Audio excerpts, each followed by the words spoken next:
भिटशा मां रिजबली पोज़दार जी ख़बर शामिल कंदासीं त पाकिस्तान सुन्नी तहरीक जे सूबाई अॻवाननि भिटशा पहुची ज़िले आफ़िस जो इफ़्तिताह कयो। फ़कीर ख़ादिम हुसैन रिंद, हाफ़िज़ तालिब हुसैन जलबाणी, सैयद काज़िम शाह, एहसान पोज़दार ऐं ॿियनि पारां अॻवाननि जो गुलनि जी वर्खा ऐं अजरक जे तोहफ़नि सां इस्तक़बाल कयो वियो।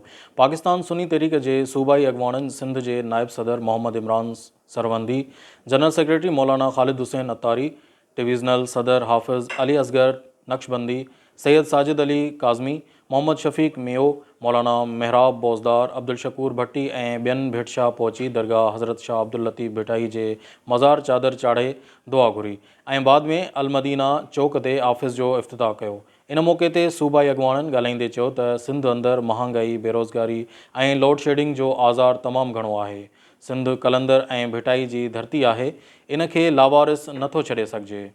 तमाम मशाइख ज़रूर तशरीफ़ लाएंगे और उसी सिलसिले के अंदर आज हमारी यहाँ की हाज़िरी हुई है कि हम यहाँ हर खबर पर वक्त खबर ॾिसंदा रहो न्यूज़ लाइन 1।